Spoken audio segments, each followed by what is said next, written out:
Kata Rio, Keliti itu dulunya adalah sebuah aktivitas yang berupa kegiatan santai atau jalan-jalan. Sedangkan kalau ini sendiri mereka tidak mengutamakan harta ataupun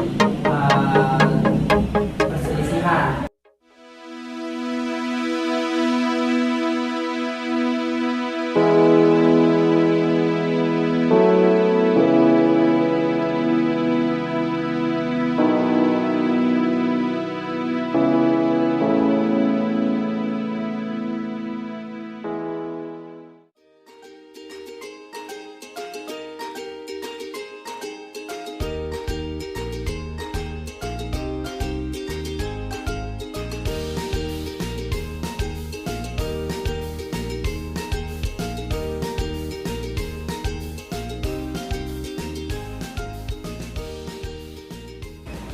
Assalamualaikum warahmatullahi wabarakatuh.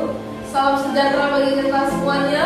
Om Swastiastu, Namo Buddhaya, salam kebajikan. Hari ini kami kelompok 2 mata kuliah Psikologi Sosial akan membahas tentang agresivitas dengan kasus Keliti di Jogja. Di sini sudah ada saya sebagai host Natali Grace Angelina dan rekan saya Ignatius Wenedi. Dan di sini juga ada rekan-rekan kita sebagai narasumber. Yang pertama ada Rio Fernando, dan juga Cornelisen. Halo. Dan di sini juga ada pertemuan satu yang itu Vera. Hai. Dan juga Jeffrey Nardi. Jadi gimana nih teman-teman kabarnya? Kabarnya luar biasa. Ini konsep gimana nih kabarnya? Dan juga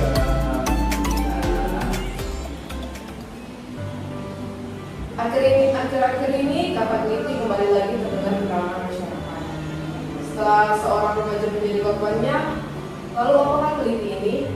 Mengapa hal ini bisa terjadi? Nah, mungkin akan dijelaskan oleh teman-teman kita yang sudah hadir pada hari ini nih ya. Jadi gimana nih teman-teman? Menurut kalian apa sih arti Keliti itu? Nah, jadi gini, menurut banyak sumber dari yang sudah kami baca, Keliti itu berasal dari bahasa Jawa. Nah, bahasa Jawa yang dulunya itu merupakan istilah untuk menyebut anak-anak yang berkeliling lingkungan hanya untuk mengisi waktu luang tanpa aktivitas spesifik. Nah, jadi mereka itu seperti jalan-jalan malam, mengisi waktu kekosongan mereka.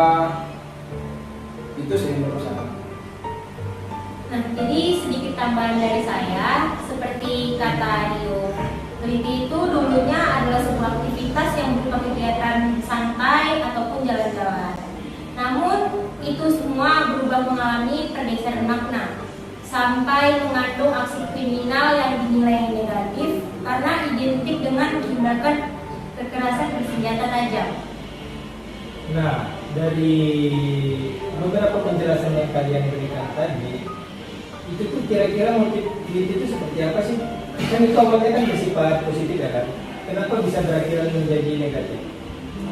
Jadi banyak banget nih pengertian yang salah mengenai motif dari Keliti masyarakat gitu.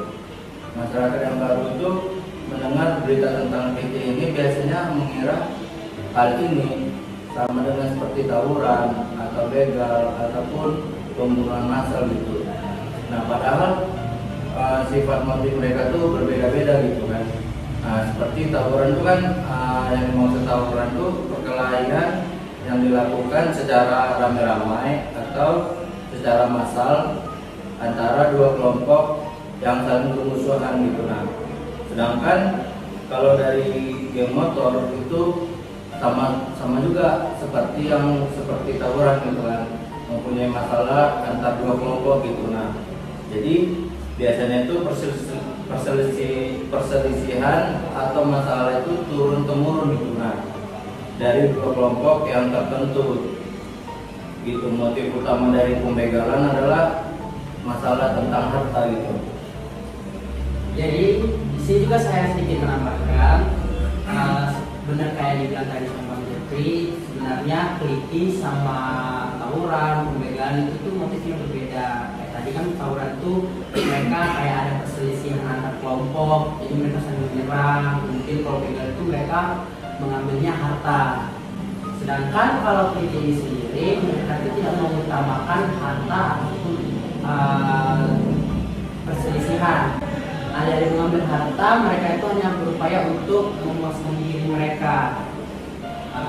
Jadi kayak mereka tuh melakukan penyerangan secara tiba-tiba dengan orang yang mereka bahkan tidak kenal, dan mereka tidak memandang itu baik tua, muda, ataupun masih anak-anak. Mereka tidak memandang umur. Nah, mengapa mereka melakukan itu? Biasanya tuh untuk mencari pengakuan dari kelompok. Kayak mereka mau masuk ke suatu kelompok gitu kan. Kalau mereka masuk kelompok tuh biasanya kan ada peraturan-peraturannya. Nih kalau kamu masuk kelompok kami, kamu harus berani tuh melukai seseorang biar kamu terkenal dengan apa, kuat, berarti pemberani. Jadi mereka melakukan hal ini. Makanya motif dari peliti ini sendiri itu bukan untuk harta atau segala atau semacamnya, tapi hanya untuk eksistensi diri atau pemuasan hati. Disinilah agresivitas seorang remaja atau pemuda itu tuh kayak menggebu-gebu. Mereka sifat agresif mereka itu keluar gitu kan. Jadi begitulah yang saya motifnya. Oh begitu. Ya. Jadi peliti ini lebih ke sifat agresifnya para remaja ya? Ya benar sekali. Jadi mereka hanya ingin untuk bersenang-senang saja atau begitu? Oh benar sekali, mereka itu cuma untuk bersenang-senang aja ya kan. Iya. Jadi mereka tuh nggak ada kayak apa ya dibilangnya untuk kita harus nyuri nih, nggak ada mereka nggak berfokus ke harta, mereka tuh untuk bersenang-senang. Ya benar nggak sih teman-teman ya kan? Kan kita ini kan nggak tahu nih kan cara membedakannya. Kira-kira menurut kalian bagaimana sih cara kita untuk lebih was-was lagi gitu terhadap hal-hal seperti ini yang terjadi di sekitar kita? Nah, jadi kan ada nih yang pernah saya baca, yang pernah saya tahu itu ciri-ciri peliti di Jogja itu ada dua. Biasanya itu yang pertama, mereka itu kayak berkelompok, membentuk geng gitu. Terus di dalamnya itu sebagian besar anggotanya berasal dari para kalangan anak remaja. Biasanya itu mereka masih duduk di bangku sekolah SMP, SMA. Nah, ciri-ciri yang kedua itu biasanya itu mereka membawa berbagai jenis senjata tajam gitu di pinggangnya. Nah, selain itu para pemuda itu melakukan aksi peliti biasanya di jam-jam malam hingga subuh. Oke, jadi dari sekian penjelasan atau ciri-ciri motif yang kalian kasih tahu tadi barusan, sebenarnya teman-teman semua ada nggak sih kasus yang terkait hal ini? Pernah saya baca nih di artikel. Nah, menurut sumber keterangan Polda Daerah Jakarta, itu jumlah kasus dan pelaku peliti itu di sana itu mengalami peningkatan. Nah, peningkatannya itu di tahun 2020 sampai 2021. Nah, pada di tahun 2020 Polda Jakarta itu mencatat ada 52 kasus. Nah, 52 kasus peliti dengan 91 pelaku diproses hukum. Nah, kemudian itu di sepanjang tahun 2021 jumlahnya itu meningkat menjadi 52 kasus, 58 kasus gitu kan. Nah, itu dengan 102 pelaku diproses hukum. Nah, itu sih. Nah, jadi di Polda Jakarta itu juga menyebut sebagian besar atau 80 orang pelaku peliti pada tahun 2021 itu berstatus pelajar. Nah, sementara sisanya itu berstatus pengangguran gitu. Sedikit penambahan juga mengapa kasus peliti ini menjadi lebih marak lagi dan terekspos lagi itu karena adanya satu kasus, yaitu berita dari kasus yang bernama Dafa Azin Al-Barsi yang masih pada saat itu berumur 18 tahun, yang ternyata adalah anak dari anggota DPRD Kebumen, yaitu Bapak Markan Anis yang menjadi korban tewas peliti ini. Nah, akibatnya itu tak sedikit dari warganet kan. Ya kita tahu lah ya, netizen di Indonesia ini kan kalau ada kasus itu langsung kayak boom, langsung booming banget gitu kan. iya kan, Tahu langsung lah kayak netizen, kan? iya, netizen kayak Ah. wah ini udah ada kasus nih anak DPRD jadi apa korban pembunuhan Langsung viral gitu. langsung viral. Nah ini viralnya itu di Twitter yang sudah saya lihat waktu itu tuh ada sekitar 30,1 ribu tweetan yang mengenai tentang Keliti dan Jogja. Di situ mereka kayak ngebicarain tentang ternyata kasus ini nih Keliti ini jahat ya gitu ya, yang penyerangan Keliti ini orangnya itu serem-serem gitu kan, ada mereka. Berarti udah dicap negatif lah gitu. Iya, di situ mereka ngecapnya negatif dan mereka akhirnya was-was kan. Nah, kemudian juga banyak juga dari mereka tuh kayak mengeluhkan tolong dong pemerintah kita harus lebih apa namanya tuh untuk dalam mengantisipasinya, Lebih menjaga gitu ya, ya. lebih menjaga lagi. Nah, kemudian juga di situ banyak ternyata sebelum kasus dari si anak DPRD ini sudah ada kasus-kasus sebelumnya yang tidak terekspos sama media sosial. Jadi di situ mereka kayak membicarakan pengalaman mereka, kayak ada keluarga mereka mungkin yang sampai meninggal atau yang terluka parah yang menjadi korban dari Keliti itu. Jadi melihat kasus Keliti yang semakin sering terjadi ini, masyarakat semakin khawatir nih pastinya dari keselamatan orang-orang terdekat ketika lagi di luar rumah. Iya benar banget, apalagi kalau di jam-jam malam ya kan. Iyalah, itu pasti rawan gitu. Para pelaku Keliti telah menjadi musuh masyarakat awam di Jogja dan sekitarnya. Kasus ini seolah juga mencoreng wajah Yogyakarta sebagai kota pelajar dan kota wisata yang seharusnya bisa menjamin keamanan para warganya. Kira-kira nih, apa sih yang dapat disampaikan teman-teman gitu ke orang-orang yang menonton dan mendengar podcast ini? Seperti apa langkah-langkah untuk mencegah dan mengatasi masalah ini? Coba teman-teman beritahu. Mungkin dari Mas Adi bilang kan langkah-langkahnya gitu kan dalam mengatasinya. Mungkin tadi kami Bang Jepri mungkin kasih tahu juga Iya, kan? Bang Jepri. Langkah-langkah Apa sih mencegahnya. Bang? Jadi kan ada pun beberapa langkah untuk mengatasi masalah ini agar keamanan dan ketertiban masyarakat benar-benar terjaga gitu kan. Yang pertama itu jaga warga gitu. Jaga warga ini adalah kelompok yang bertugas untuk membantu menyelesaikan masalah konflik sosial di kalangan lingkungan masyarakat gitu. Jaga warga berperan di seluruh kelurahan di Indonesia ataupun di Yogyakarta gitu kan. Nah, jaga warga ini di level kelurahan ini diminta untuk mengawasi seluruh aktivitas anak-anak muda setelah jam belajar tertentu di masyarakat. Nah, yang kedua nih penyuluhan berkala gitu.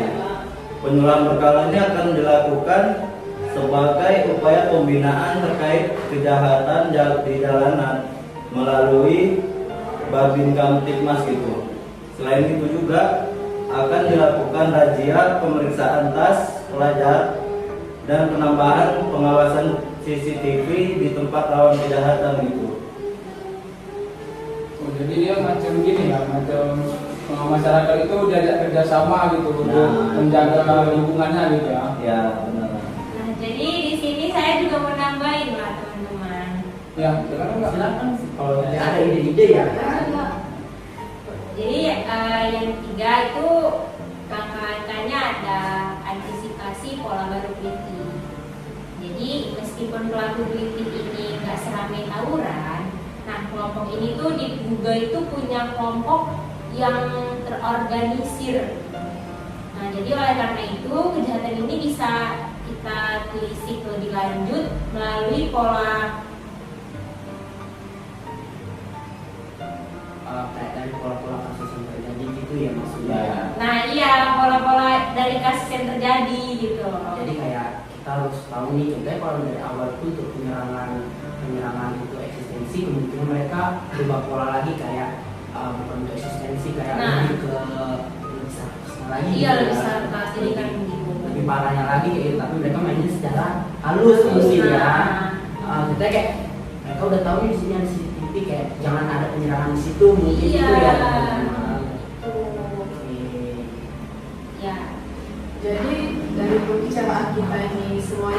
berarti kasus Lid ini adalah sebenarnya apa ya, yang bersifat positif. Iya benar banget. Cuman orang-orang aja yang menyalahgunakan kata Lid ini gitu ya. Benar sekali. Nah iya benar, tapi karena adanya sikap agresivitas kan daripada pemuda itu untuk membuktikan kepada kelompok mereka itu adalah kelompok yang kuat kan. Ya. Jadi membuat remaja itu melakukan penyerangan tuh hanya untuk kepuasan diri aja. Ya itu lebih biar orang puas gitu, merasa orang itu lebih kuat. Biar lebih kuat aja Iya. komunitas mereka ya. Nah, ya benar banget nih kan. Jadi menurut kalian nih yang hadir pada hari ini, apa sih pesan-pesan yang mau disampaikan gitu buat pemuda-pemuda yang di luar sana untuk mengurangi kasus ini? Mungkin bisa dari saya duluan ya. Iya boleh, silakan. Pesan-pesannya sih untuk pemuda-pemuda di sana ya, kalau kita boleh keluar malam, tapi lakukan hal-hal yang positif. Kemudian juga jangan sampai larut malam banget lah, jangan melakukan hal-hal yang mengundang gitu kan. Kita boleh berkelompok, kita boleh bergeng, tapi apa sih gunanya untuk melakukan hal-hal negatif seperti itu ya kan? Lebih baik kita punya kelompok, tapi kita melakukan hal-hal yang positif, kayak contohnya itu membantu warga sekitar kadang membersihkan lingkungan, ya kan hal-hal positif ya kan, daripada mereka melakukan penyerangan yang nggak berguna gitu kan. Apa? Mungkin teman-teman lain ada yang mau menambahkan? Iya, saya setuju sih sama Cornel kan. Jadi kalian tuh keluar itu kalau ada kepentingan yang perlu aja gitu. Kalau nggak perlu nggak usah keluar deh. Ya, yang lain gimana? Boleh tambahin dong cara-caranya. Sebenarnya semua sih betul yang bilang teman-teman tadi, cuman sedikit tambahan, ya itu tadi lah, jaga di mana kita berada itu tetap hati-hati gitu, tengok sekeliling kita, jangan karena baru kenal langsung percaya gitu, karena kan belum tentu yang kita kenal itu baik gitu, karena tujuannya kita nggak tahu, jadi take care lah gitu, safety dan jaga gitu. Benar nih, saya setuju dengan tindakan saya kan. Dimanapun kalian berada itu harus tetap waspada gitu kan, jangan semena-mena gitu ya. Oh iya, tambahan juga kalau kalian kira-kira melihat ada hal-hal yang mencurigakan gitu kan, ya kalau bisa segera laporkan aja gitu ke kalau kita nggak berani langsung ke pihak yang berwajib, itu kita bisa lapor kayak ke Kepling, ke lingkungan atau kelurahan gitu kan. Ini di sini ada nih kayaknya mencurigakan anggota-anggotanya gitu kan. Jadi mereka bisa langsung menindaklanjuti. Baiklah, terima kasih kepada rekan-rekan saudara saya ya, Rio Fernando, Cornelisen, Mafira, dan juga Andri yang telah jauh-jauh datang ke sini untuk membicarakan tentang masalah teliti yang di Jogja. Dan sekian dari kita semua hasil diskusi podcast pada hari ini. Semoga apa yang teman-teman sampaikan pada hari ini dapat didengar oleh pendengar kita dan dilakukan oleh mereka semuanya ya. Dan semoga kasus teliti ini tidak terulang kembali. Mungkin cukup sampai di sini aja pertemuan kita, dan sampai bertemu lagi di acara podcast selanjutnya. Wassalamualaikum warahmatullahi wabarakatuh. Bye bye.